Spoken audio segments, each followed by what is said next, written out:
आइए सुनते हैं तुलसीदास के पद।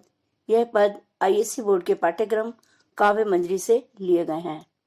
पहला पद कवितावली के बालकांड से लिया गया है। इस पद में श्री राम के विवाह का वर्णन है। दुल्हा श्री रघुनाथ बने, दुल्ही सी सुंदर मंदिर माही, गावत गीत स्वयं मिल सुंदर, वेद जुवा जुर विप्र पढ़ाही। राम को रूप निहारत जानकी, कंकन के नग की परछाई, याते सब सुध भूल गई कर, टेक रही पर टारत नाही।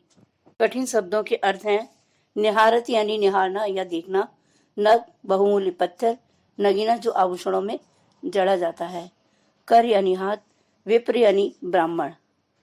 अर्थ है श्री राम दूल्हा और सीता जी दुल्हन बनी हुई सुंदर राजमहल में बैठे हैं। वहां बैठी समस्त सुंदर स्त्रियां विवाह के गीत गा रही हैं और युवा ब्राह्मण लोग मिलकर वेद पाठ कर रहे हैं। उस अवसर पर श्री जानकी जी संकोचवश राम के रूप को प्रत्यक्ष रूप से नहीं देख पा रही हैं, इसलिए वे हाथ के कंगन के नग में पड़ी हुई श्री राम की परछाई निहार रही हैं। उनके रूप की सुंदरता देखकर वे सारी सुध भूल गई हैं। उनका मन श्री राम के रूप की शोभा में लीन हो गया है। उनके हाथ जहां के तहां रुक गए हैं और वे एक टक श्री राम के रूप सौंदर्य को निहार रही हैं, पलकें भी नहीं हिल रही। दूसरा पद कवितावली के अयोध्या कांड से लिया गया है। यह पद राम के वन गमन से संबंधित है। कागर कीर जो भूषण चीर सरयू, लस्यो तज नीरू जो काई, मात पिता प्रिय लोग सबे, सन्मानी सुभाए सने सगाई। संग सुभामिनी भाई भलो दिन, दुबे जन औध हुते पहुनाई, राजीव लोचन राम चले, तज बाप को राज बटाऊं कि नाही।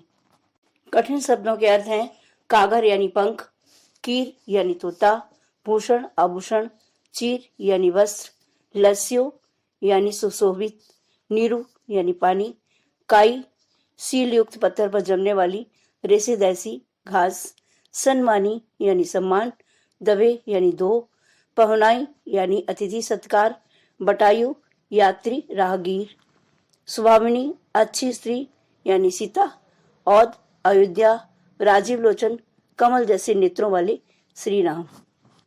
इस पद में श्री राम ने राजसी वस्त्रों को त्याग दिया है और उन्होंने वनवासी वस्त्र पहने हुए हैं। श्री राम के लिए वस्त्र आभूषण तोते के पंख के समान है।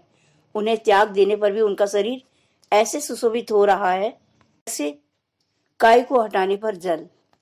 माता पिता और प्रिय लोगों को स्वभाव से ही उन्हें स्नेह और संबंधानुसार सम्मानित कर कमल नयन के समान वाले भगवान श्री राम साथ में सुंदर स्त्री और भले भाई को ले अपने पिता का राज्य अन्य पुरुष की भांति छोड़कर इस प्रकार चल दिए मानो वे अयोध्या में 2 दिन की मेहमानी पर आए हों। तीसरा पद विनय पत्रिका से लिया गया है। जाऊं कहाँ तज चरण तुम्हारे, काको नाम पतित पावन, जग के ही अति दीन प्यारे, कौने देव बराई बिरध हित, हठ हठ अधम उधारे, खग मृग व्याध पसान विपट जड़, जवन कवन सुर तारे, देव धनुज मुनि नाग मनुज सब माया विवश विचारे, तिनके हाथ दास तुलसी, प्रभु कहाँ अपनो हारे।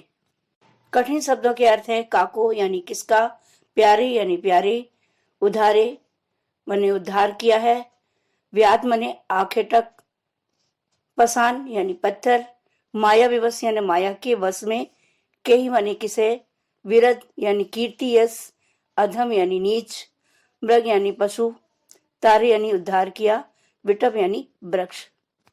इस पद में तुलसीदास भगवान श्री राम से प्रार्थना करते हुए कहते हैं, हे प्रभु, मैं आपके चरणों को छोड़कर कहाँ जाऊं। इस संसार में आपके सिवा पतित पावन नाम किसका है।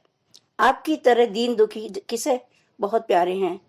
आज तक किस देवता ने अपनी यश या कीर्ति की रक्षा करने के लिए हठ पूर्वक चुन चुनकर पतितों एवं नीचों का उद्धार किया है। हे स्वामी, आपकी तरह किसी देवता ने पक्षी, जटायु, पशु, ऋग और वानर आदि, व्याध यानी वाल्मीकि या आजमिल, पत्थर, गौतम की पत्नी अहिल्या, जड़ वृक्ष यानी यमलार्जुन और यवनों का उद्धार किया है। हे नाथ, देवता, दैत्य, मुनि, नाग, मनुष्य आदि सभी विचारे माया के वश में हैं। जो स्वयं बंधा हुआ है वह दूसरों के बंधन कैसे खोल सकता है। इसलिए मैं अपने को उस लोगों के हाथों में सौंप कर क्या करूं।